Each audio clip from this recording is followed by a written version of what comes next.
लिए समय की बाध्यता को ध्यान में रखते हुए मैं बताना चाहता हूँ, ब्राह्मण समाज के लोग समाज को दिशा और दशा देने वाले लोग हैं, इसलिए प्रबुद्ध लोग हैं। अपने अंदर अपने पराक्रम को, अपनी क्षमता को, अपनी प्रतिभा को समझने की आवश्यकता है और उस प्रतिभा को निखार करके समाज को दिशा देने का जो सनातन से पूर्व में चला आ रहा है क्रम है, उसको आगे बढ़ाने का काम लगातार ब्राह्मण समाज कर रहा है। और मैं उम्मीद करता हूं कि आने वाले समय में भी भारतवर्ष में नहीं अपितु पूरे विश्व में लगातार भारत सनातन धर्म की अगुवाई करेगा और सनातन को चरमोत्कर्ष पर ले जाने का काम करेगा।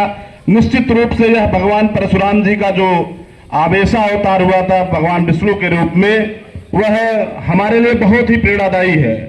हम उससे प्रेरणा लेकर के उसका अवलोकन करके जीवन में आगे बढ़ने का काम करें, तब जाकर के उनके पदचिन्हों पर चल करके आगे बढ़ेंगे, समाज को आगे लेकर के जाएंगे। समाज में जो चीजें कुरीतियां हैं उसको समाप्त करने का काम करेंगे, प्रयास करेंगे। तो निश्चित रूप से जो आयोजन हो रहा है उसका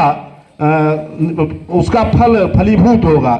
नहीं तो इस तरह के आयोजन कर लेने से, इस तरह लोगों को बुला लेने से कोई फर्क नहीं पड़ता, जब तक हम अपने अंदर की प्रतिभा को, पराक्रम को, विद्वता को जगाने का काम न करें, जो सदैव से ब्राह्मण समाज करता चला आ रहा है।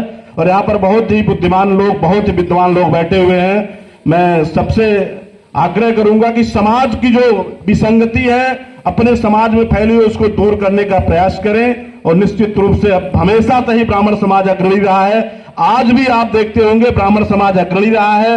वह चाहे यह किसी के रोकने से नहीं रुकने वाला है, क्योंकि जो चीजें नेचुरल होती है, जो गॉड गिफ्टेड होती है, भगवान प्रकृति प्रदत्त होती है, वह कभी रुकती नहीं है। ब्राह्मण सदैव से अग्रणी रहा है, समाज में उसकी अग्रणी भूमिका रही है और आने वाले समय में भी ब्राह्मण हमेशा अग्रणी रहेगा और समाज को दिशा और दशा देने का काम करेगा।